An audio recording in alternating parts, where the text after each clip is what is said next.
Audio 3 Mahapragya की साधना एवं ब्रह्मवर्चस की सिद्धि। लेखक वेदमूर्ति तपोनिष्ठ पंडित श्री राम शर्मा आचार्य। गायत्री और ब्रह्मवर्चस। जीव को 3 भवबंधनों में बंधा हुआ माना गया है। हाथों में हथकड़ी, पैरों में बेड़ी और कमर में रस्सी से बंधे हुए चोर तस्कर इधर से उधर ले जाए जाते हैं। घोड़े के पैरों में पिछाड़ी, गले में रस्सी और मुंह में लगाम लगी होती है। भवबंधन भी वासना, तृष्णा और अहंता के 3 ही हैं। इन्हीं के कारण निरंतर खिन्न उद्विग्न रहना पड़ता है। इन 3 के अतिरिक्त मानव जीवन में अशांति छाई रहने का और कोई कारण नहीं। इन्हीं को काम, क्रोध, लोभ कहा गया है। इन्हीं तीनों के सम्मिश्रण से अनेकों प्रकार के मनोविकार उठते हैं और उन्हीं की प्रेरणा से अनेकानेक पाप कर्म बन पड़ते हैं। इन तीनों बंधनों को खोला काटा जा सके तो समझना चाहिए बंधन मुक्ति का सौभाग्य बन गया। साधना विज्ञान में इन 3 बंधनों के खुलने पर 3 दिव्य शक्तियों के दर्शन एवं अनुग्रह का लाभ मिलने की बात कही गई है। बंधन की स्थिति ही कष्टकारक है, इनके खुलने पर ही आनंद है। अंतर्गत की दिव्य संपदाओं के अलौकिक सिद्धि भंडार पर यही 3 ताले जड़े हुए हैं। उनके खुलने पर वह सब कुछ उपलब्ध होता है जो परम पिता ने अपने राजकुमार को जीवन यात्रा पर भेजते समय आवश्यक साधनों के रूप में साथ ही बांध रख दिया है। यह पाथेय गुम जाने के कारण ही अभावों, विक्षोभों और संकटों भरा जीवन जीना पड़ता है। इन्हें खोज निकालने, तिजोरी खोलकर उपयोग में ला सकने का अवसर प्राप्त करना ही ग्रंथि भेद की साधना है।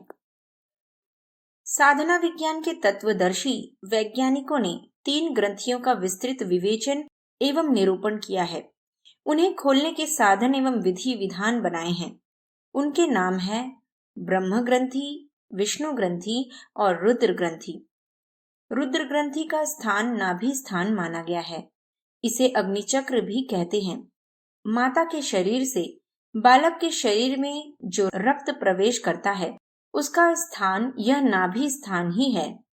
प्रसव के उपरांत नाल काटने पर ही माता और संतान के शरीरों का संबंध विच्छेद होता है। इस नाभि चक्र द्वारा ही विश्व ब्रह्मांड को वह अग्नि प्राप्त होती रहती है जिनके कारण शरीर को तापमान मिलता और जीवन बना रहता है। स्थूल शरीर को प्रभावित करने वाली प्राण क्षमता का केंद्र यही है। शरीर शास्त्र के अनुसार अध्यात्म शास्त्र के सूक्ष्म विज्ञान के अनुरूप प्राण धारण का केंद्र यही है। कुंडलिनी शक्ति इसी नाभि चक्र के पीछे अधोभाग में अवस्थित है।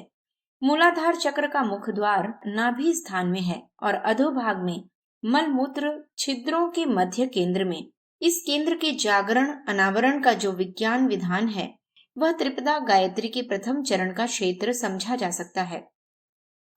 दूसरी ग्रंथि है विष्णु ग्रंथि। यह मस्तिष्क के मध्य ब्रह्मरंध्र में है। आज्ञा चक्र, द्वितीय नेत्र इसी को कहते हैं। पिट्यूटरी और पिनियल हार्मोन ग्रंथियों का शक्ति चक्र यहीं बनता है। मस्तिष्क के खोखले को विष्णु लोक भी कहा गया है। इसमें भरे हुए भूरे पदार्थ को क्षीर सागर की उपमा दी गई है। सहस्त्रार चक्र को 1000 फन वाला शेष सर्प कहा गया है जिस पर विष्णु भगवान सोए हुए हैं।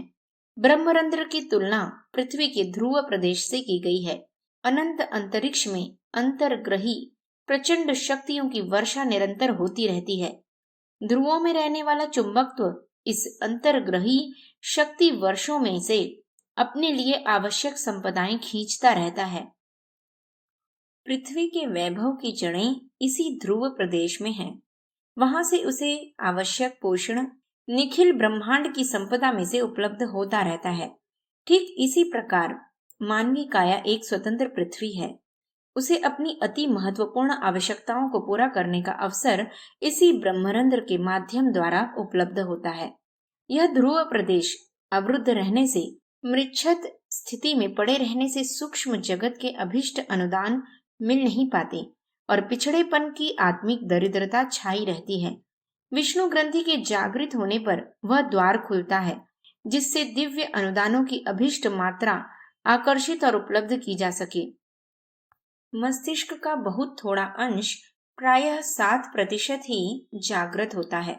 उसी से तथाकथित विद्वता, बुद्धिमानी आदि की ज्ञान संपदा से जिंदगी की गाड़ी घसीटी जाती है।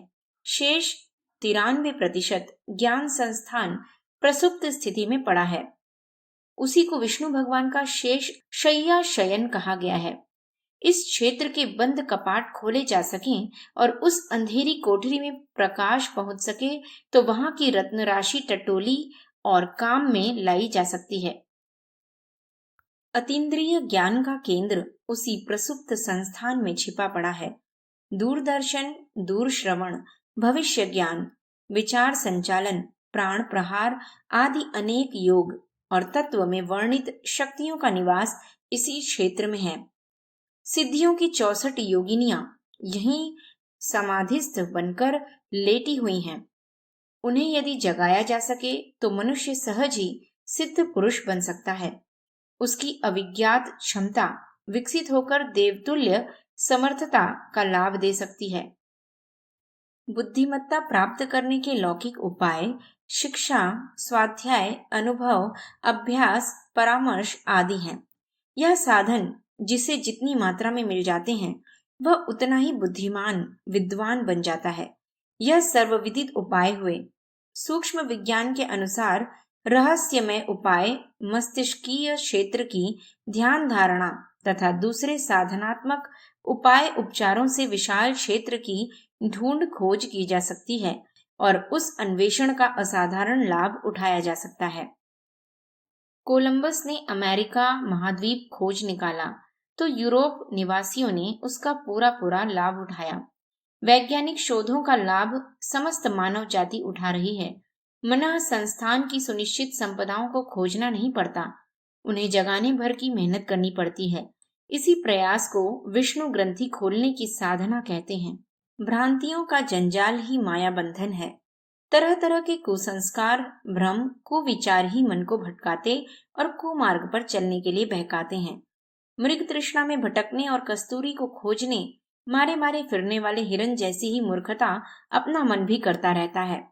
जाल में फंसने वाली पक्षी, कांटे में गला फंसाने वाली मछली की तरह मन भी सस्ते प्रलोभन में आतुरता पूर्वक टूट पड़ता और भारी विपत्ति में फंसता है। सारा शहद एक साथ खा जाने के लिए व्याकुल मक्खी अपने पंखों को फंसा बैठती है और सस्ते लाभ के बदले प्राणघातक संकट उठाती है। ऐसी ही दुर्गति भ्रमग्रसित मन की होती है।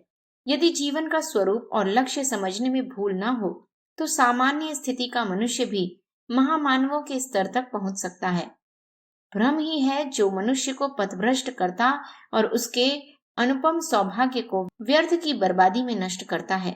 इस विपत्ति से छुटकारा मिल सकने के साधनात्मक उपाय को विष्णु ग्रंथि खोलना कहते हैं।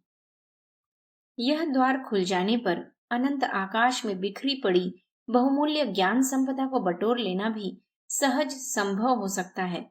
सामान्य शिक्षा से जितना जिस स्तर का ज्ञान संपादन किया जाता है उसकी तुलना में कहीं ऊंचा और कहीं अधिक सुविस्तृत परिष्कृत ज्ञान जागृत मन संस्थान से अनायास ही उपलब्ध किया जा सकता है।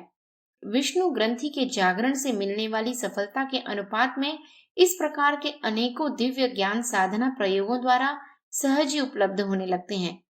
त्रिपदा गायत्री का दूसरा चरण विष्णु ग्रंथि खुलने से संबंधित है।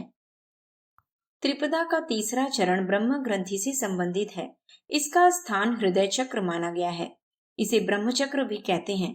ब्रह्म परमात्मा को कहते हैं। भाव, श्रद्धा, संवेदना एवं आकांक्षाओं का क्षेत्र यही है। शरीर शास्त्र के अनुसार भी रक्त का संचार एवं संशोधन करने वाला केंद्र यही है। इस धड़कन को ही पेंडुलम की खटखट की तरह शरीर रूपी घड़ी का चलना माना जाता है। अध्यात्म शास्त्र की मान्यता इससे आगे की है। उसके अनुसार हृदय की गुहा में प्रकाश ज्योति की तरह यहाँ आत्मा का निवास है। परमात्मा भाव रूप में ही अपना परिचय मनुष्य को देते हैं। श्रद्धा और भक्ति के शिकंजे में ही परमात्मा को पकड़ा जाता है। यह सारा मर्म स्थल यही है।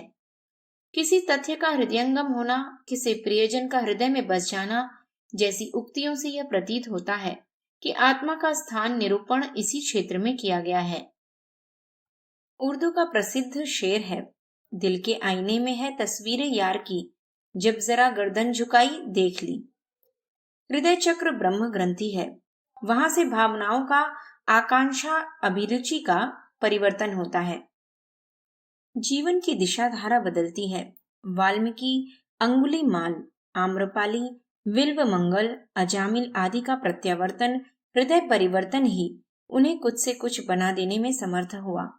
जीवन का समग्र शासन सूत्र इन्हीं आकांक्षाओं से संचालित होता है। आकांक्षाएं विचारों को निर्देश देती हैं और मन संस्थान को अपनी मर्जी पर चलाती हैं। मन के अनुसार शरीर चलता है, शरीर कर्म करता है, कर्म के अनुरूप विचार, परिणाम और परिस्थितियां सामने आती हैं। परिस्थितियों में सुधार करना अभिष्ट हो तो कर्म ठीक करने होंगे। शरीर पर कर्म नियंत्रण मस्तिष्क का, और मस्तिष्क का अधिपति हृदय है। प्रियतम को हृदयेश्वर और हृदयेश्वरी कहा जाता है। मानवीय सत्ता पर स्वामित्व हृदय का ही है। इस स्थान पर जो शक्ति चक्र काम करते हैं, उन्हीं के कारण सूक्ष्म जगत से महत्वपूर्ण अनुदान प्राप्त करने का अवसर मिलता है और यहाँ से अंतर जगत की कुरेद बीन का सिलसिला चलता है। यह हृदय ग्रंथि जागृत होने पर महान जागरण की सर्वतोमुखी प्रक्रिया संपन्न होती है। तेज प्रवाह में बहती हुई नदी के मध्य जो भंवर पड़ते हैं, उनकी शक्ति सामान्य प्रवाह की तुलना में सैकड़ों गुनी अधिक होती है। सुदृढ़ नावों, जहाजों और मल्लाहों को भंवर में फंसकर डूबते देखा गया है। हवा गर्म होने पर चक्रवात उठते हैं। उनकी तूफानी शक्ति देखते ही बनती है। मजबूत छत, छप्पर, पेड़ और मकानों को वे उठाकर कहीं से कहीं पटक देते हैं। रेत को आसमान में छोड़ते हैं और आंधी तूफान के बवंडर उठकर अपने प्रभाव क्षेत्र को बुरी तरह अस्त व्यस्त कर देते हैं। ऐसे ही कुछ चक्रवात केंद्र भंवर चक्र अपने शरीर में भी हैं। उनकी गणना षट चक्रों के नवचक्रों के रूप में की जाती है। छोटे चक्र और भी हैं, जिनकी गणना 108 तक की गई है। इन सब में 3 प्रधान हैं। इन्हें रुद्र ग्रंथि, विष्णु ग्रंथि और ब्रह्म ग्रंथि कहा गया है। ये तीनों परस्पर भी जुड़े हुए हैं और सूक्ष्म जगत के साथ आदान प्रदान का सिलसिला भी बनाए हुए हैं। स्थूल शरीर नाभि चक्र के नियंत्रण में है। सूक्ष्म शरीर पर आज्ञा चक्र का, कारण शरीर पर हृदय चक्र का आधिपत्य है। ताले खोलने, चाबी डालने के छिद्र यही 3 हैं। योगाभ्यास से इन्हीं की साधना को रुद्र, विष्णु और ब्रह्मा की साधना माना गया है। इसी समूचे सत्ता क्षेत्र को त्रिपदा गायत्री की परिधि कहा गया है। गुणों की दृष्टि से त्रिपदा को निष्ठा, प्रज्ञा और श्रद्धा कहा गया है। निष्ठा का अर्थ है तत्परता, दृढ़ता।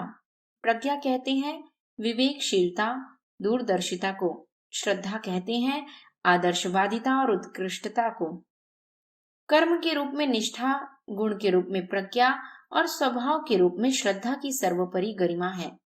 स्थूल, सूक्ष्म और कारण शरीरों के परिष्कार का परिचय इन्हीं तीनों के आधार पर मिलता है। गुण, कर्म, स्वभाव ही किसी व्यक्तित्व की उत्कृष्टता, निकृष्टता के परिचायक होते हैं। त्रिपदा का एक पक्ष सृजनात्मक है, दूसरा ध्वंसात्मक। एक आध्यात्मिक है, दूसरा भौतिक। अध्यात्म के सृजन पक्ष को गायत्री कहते हैं और भौतिक विज्ञान पक्ष को सावित्री। अवांछनीयताओं के निराकरण का उत्तरदायित्व भी सावित्री का है। पौराणिक गाथा के अनुसार ब्रह्मा जी की इन्हें 2 पत्नियां माना गया है। सृजन पक्ष के रूप में त्रिपदा की चर्चा अधिक हुई है। श्रुति ने असतो मा सद्गमय तमसो मा ज्योतिर्गमय मृत्युर्मामृतं गमय के रूप में त्रिपदा के 3 चरणों की अभ्यर्थना की है और तृप्ति, तुष्टि एवं शांति का वरदान मांगा है। दूसरे सावित्री पक्ष की चर्चा कम ही हुई है, पर है वह भी महत्वपूर्ण। खेत जोतने से लेकर फसल पकने तक की प्रक्रिया लंबी और समय साध्य है। काटने का काम तो 2-4 दिन में ही पूरा हो जाता है। शरीर के परिपोषण में ही अधिक समय लगता है। बीमार पड़ने पर सुई लगाने, ऑपरेशन होने का काम तो यदा कदा ही होता है। मित्रता निर्वाह में ही जीवन का अधिकांश भाग बीतता है। शत्रु से लड़ने के अवसर तो थोड़े ही आते हैं। भौतिक उपार्जन और उपभोग के लिए तो काया अपने आप ही काम करती रहती है। संतुलन बनाने के लिए आध्यात्मिक प्रयत्नों पर ही जोर देना पड़ता है। ऐसे ही अनेक कारणों से त्रिपदा के गायत्री पक्ष का ही विवेचन विधान शास्त्रकारों ने विस्तार पूर्वक बताया है। यह दक्षिण मार्ग है, इसे देवयान भी कहते हैं। यह देवत्व का लक्ष्य प्राप्त कराती है। त्रिपदा का वाम मार्ग तंत्र है, उसे अपनाने से भौतिक पक्ष सुदृढ़ होता है। दैत्य शब्द वैभव, बड़प्पन, विस्तार बल का बोधक है। पुराणों में दैत्यों की भौतिक और देवताओं की आत्मिक शक्ति का वर्णन है। दूरदर्शी ऋषि गायत्री की उपासना करते थे और भौतिक लाभों के लिए लालायित को वाम मार्गी साधना करनी पड़ती थी। देव पक्ष के आचार्य बृहस्पति थे। दैत्य पक्ष का प्रशिक्षण शुक्राचार्य करते थे। तप साधना दोनों को ही करनी पड़ती थी। ऋषि और देवताओं का सात्विक तप होता था और दैत्यों का तामसिक। रावण, कुंभकर्ण, मेघनाद, मारीच, हिरण्यकशिपु, हिरण्याक्ष, भस्मासुर, वित्रासुर, सहस्त्रबाहु, महिषासुर आदि अनेक दुर्दांत दैत्यों के वैभव और पराक्रमों का वर्णन पुराणों में मिलता है। यह सावित्री पक्ष की उपासना का परिणाम है। दुष्टता को निरस्त करने के लिए आक्रामक अस्त्र के रूप में त्रिपदा के सावित्री पक्ष का प्रयोग होता है। इस प्रकार के प्रयोग उपचार को ब्रह्मास्त्र कहते हैं। मेघनाथ के पास ऐसी ही ब्रह्म शक्ति थी जिसे उसने लक्ष्मण जी के विरुद्ध प्रयुक्त किया था। तंत्र ग्रंथों में ब्रह्मास्त्र का उल्लेख ब्रह्म शाप, ब्रह्म दंड के रूप में भी हुआ है। इसका उपयोग दुष्टता के विरुद्ध किए जाने के कितने ही उल्लेख इतिहास पुराणों में मिलते हैं।